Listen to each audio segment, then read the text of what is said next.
Hi friends, ಮಸ್ತ್ ಮಗ .comಗೆ ಸ್ವಾಗತ. ನಾನು ಅಮರ್ ಪ್ರಸಾದ್. ಸ್ನೇಹಿತರೆ, oil, telecom, real estate, E commerce, FMCG, news media, ಹೀಗೆ ಪೆಟ್ರೋಲ್ನಿಂದ ಹಿಡಿದು ತರಕಾರಿವರೆಗೆ ಎಲ್ಲ ಕ್ಷೇತ್ರದಲ್ಲೂ ಸಾಮ್ರಾಜ್ಯ ಕಟ್ಟಿರೋ ದೇಶದ ನಂಬರ್ 1 ಶ್ರೀಮಂತ ಅಂಬಾನಿ ಇದೀಗ ಟಿವಿ ಇಂಡಸ್ಟ್ರಿಗೂ ಕೈ ಹಾಕಿದ್ದಾರೆ.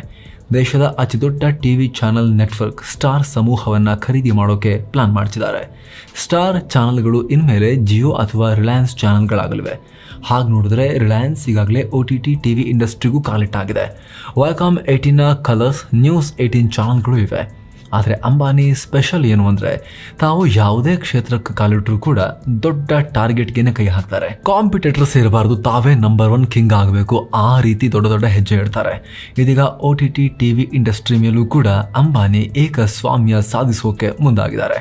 OTTಯಲ್ಲಿ ಅದರಲ್ಲೂ ಕ್ರಿಕೆಟ್ ಸ್ಟ್ರೀಮಿಂಗ್ನಲ್ಲಿ ತನಗೆ ಬದ್ಧ ಎದುರಾಳಿಯಾಗಿದ್ದ ಡಿಸ್ನಿ ಹಾಟ್ಸ್ಟಾರ್ ಅನ್ನೇ ತಾವು ಪರ್ಚೇಸ್ ಮಾಡೋಕೆ ಮುಂದಾಗಿದ್ದಾರೆ. ಹಾಟ್ಸ್ಟಾರ್ ಅಷ್ಟೇ ಅಲ್ಲದೆ ಇಡೀ ಸ್ಟಾರ್ ಇಂಡಿಯಾ ಚಾನಲ್ಗಳ ಸಮೂಹ ಅಂಬಾನಿ ತೆಕ್ಕೆಗೆ ಬೀಳುತ್ತೆ. ಮುಂದಿನ ದಿನಗಳಲ್ಲಿ ಜಿಯೋ ಸಿನಿಮಾ ಮತ್ತು ಡಿಸ್ನಿ ಹಾಟ್ಸ್ಟಾರ್ ಮರ್ಜ್ ಆಗ್ಬೋದು. ಹಾಗಿದ್ರೆ ಈ ಮಹಾ ಡೀಲ್ಗೆ ಅಂಬಾನಿ ಮಾಡ್ತಿರೋ ಮಾಸ್ಟರ್ ಪ್ಲಾನ್ ಏನು?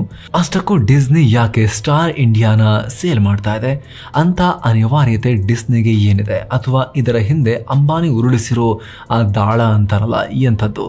ಸ್ಟಾರ್ ಇಟ್ಕೊಂಡು ಅಂಬಾನಿ ಮುಂದೆ ಏನು ಮಾಡಬೇಕು ಅಂತ ಪ್ಲಾನ್ ಮಾಡಿದ್ದಾರೆ. ಬನ್ನಿ ಈ ಮಾಧ್ಯಮ ಕ್ಷೇತ್ರದ ಮಹಾ ಬದಲಾವಣೆಯನ್ನ ಈ ವಿಡಿಯೋದಲ್ಲಿ ಪಿನ್ ಟು ಪಿನ್ ನೋಡ್ತಾ ಹೋಗೋಣ. ಸ್ನೇಹಿತರೆ, ಬ್ಲೂಮ್ಬರ್ಗ್ ವರದಿ ಪ್ರಕಾರ ವಾಲ್ಟ್ ಡಿಸ್ನಿಯ CEO ರಾಬರ್ಟ್ ಐಗರ್ ಅಥವಾ ಬಾಬ್ ಐಗರ್ ತಮ್ಮ ಭಾರತದ ಸರ್ವಿಸಸ್ ಅನ್ನ ಮುಖೇಶ್ ಅಂಬಾನಿ ನೇತೃತ್ವದ ರಿಲಯನ್ಸ್ ಇಂಡಸ್ಟ್ರೀಸ್ಗೆ ಮಾರೋಕೆ ಮುಂದಾಗಿದ್ದಾರೆ. ಇಲ್ಲಿ ವಾಲ್ಟ್ ಡಿಸ್ನಿ ಅಂದರೆ ಹಾಲಿವುಡ್ನಲ್ಲಿ ನೀವು ನೋಡ್ತಿರಲ್ಲ, Walt Disney Pictures, 20th century, Marvel ಸ್ಟುಡಿಯೋಸ್ನಂತಹ ದೊಡ್ಡ ದೊಡ್ಡ ಫಿಲ್ಮ್ ಪ್ರೊಡ್ಯೂಸಿಂಗ್ ಕಂಪನಿಗಳು, ಆ ಕಂಪನಿಗಳ ಮಾತೃ ಕಂಪನಿ.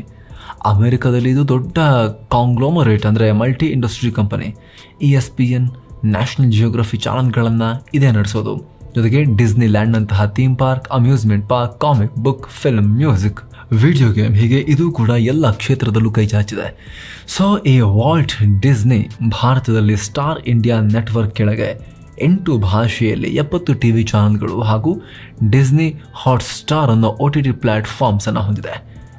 ಈಗ ಭಾರತದ ಈ ಸರ್ವಿಸಸ್ ಅನ್ನ ಮುಖೇಶ್ ಅಂಬಾನಿಗೆ ಮಾರೋಕೆ ಮುಂದಾಗಿದೆ.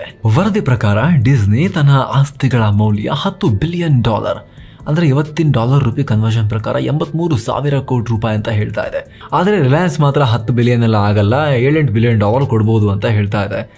ಆದರೆ ಸುಮಾರು 58,000 ರಿಂದ 66,000 ಕೋಟಿ ರೂಪಾಯಿ. ಈ ಸ್ವಾಧೀನ ಪ್ರಕ್ರಿಯೆ ಮುಂದಿನ ತಿಂಗಳು ಮುಗಿಯಬಹುದು. ಆಗ ರಿಲಯನ್ಸ್ನ Colors network, news 18 network, Jio studios, Voot, Disney ಹಾಟ್ಸ್ಟಾರ್ನಂತಹ ಮೀಡಿಯಾ ಯೂನಿಟ್ಗಳನ್ನು ಡಿಸ್ನಿ ಸ್ಟಾರ್ನಲ್ಲಿ ಮರ್ಜ್ ಮಾಡಬಹುದು ಅಂತ ಹೇಳಲಾಗ್ತಾ ಇದೆ.